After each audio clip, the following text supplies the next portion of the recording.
This is Pulse of Africa, the face of Ethiopia, the voice of Africa.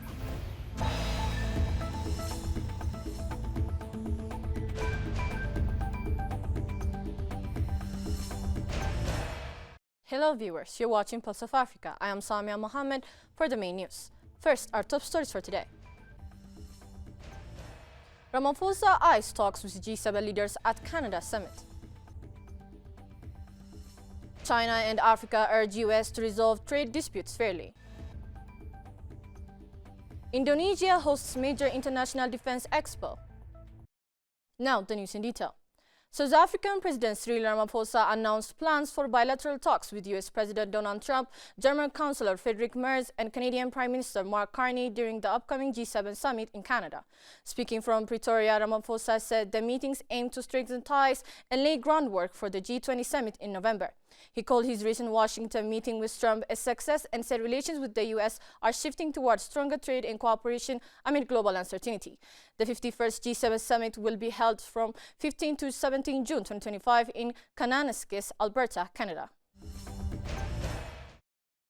The ruling party in Burundi has secured all seats in last week's parliamentary elections, according to the Electoral Commission on Wednesday. Nationally, the CNDD-FDD came first with 96.51% of the vote, Election Commission Chief Prosper Nanturomiye said in a live televised ceremony.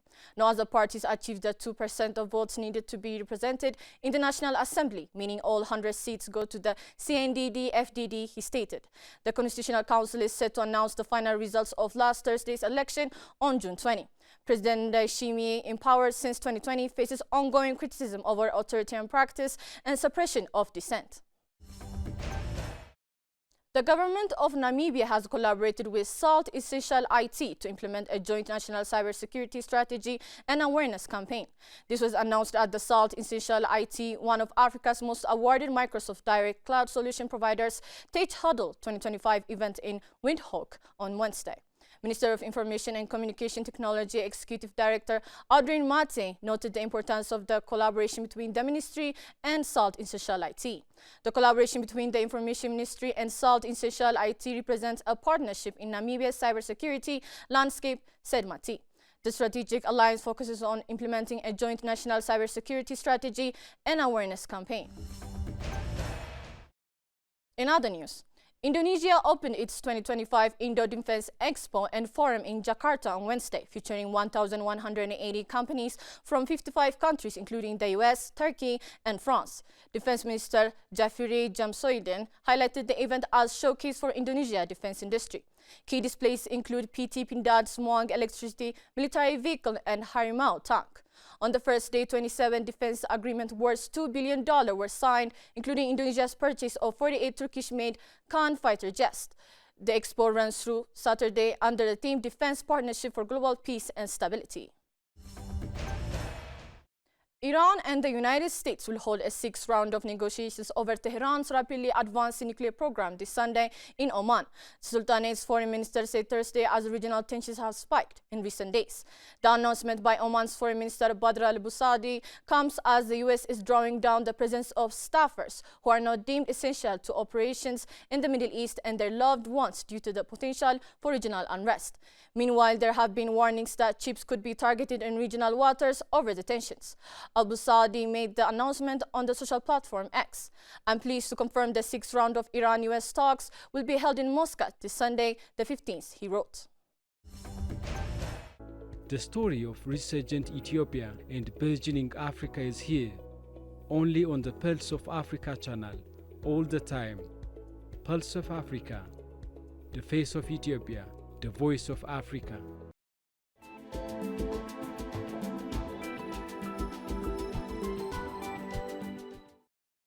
Now to business news. China and 53 African nations called on the US to resolve trade tensions through dialogue based on equality, respect, and mutual benefit, rejecting unilateral tariffs. The appeal was made in the China-Africa Shangsha Declaration during a ministerial meeting in Hunan, China. The declaration criticized protectionism and economic bullying, urging greater development aid and support for Africa. China pledged to expand zero-tariff treatment for all African countries with diplomatic ties and highlighted growing trade, which reached $292 billion in 2024. The statement follows recent steep U.S. tariffs on several African nations. Chinese Foreign Minister Wang Yi also held bilateral talks with the ministers from Kenya, Ethiopia, Senegal, and other deepening cooperation. European Central Bank President Christine Lagarde, speaking in Beijing on Wednesday, called for stronger global cooperation to tackle rising trade tensions and avoid economic fragmentation. Citing historical risks from protectionism, Lagarde warned against coercive trade policies and stressed the need for mutual concessions. She noted a surge in global trade disrupting subsidies since 2014, not limited to China. During the event, the ECB and the People's Bank of China signed an updated memorandum of understanding to boost cooperation in central banking through dialogue and information sharing. Before concluding, let us provide you with the latest updates on global commodities prices.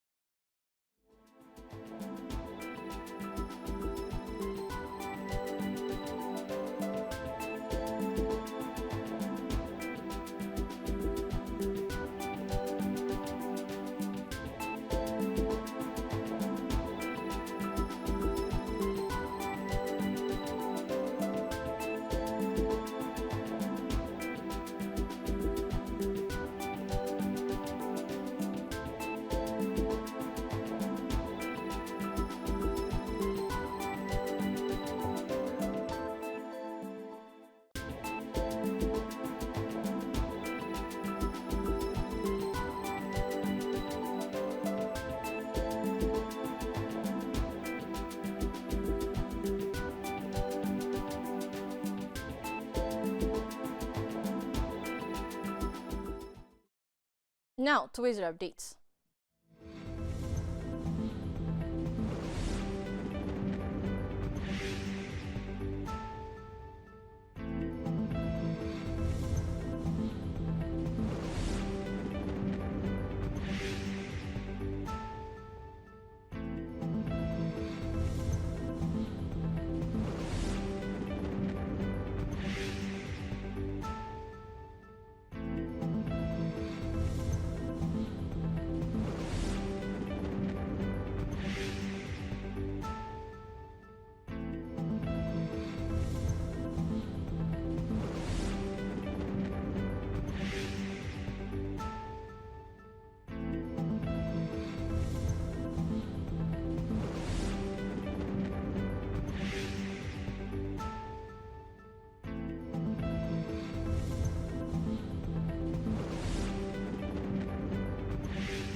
That's all for today. Thank you for watching Pulse of Africa.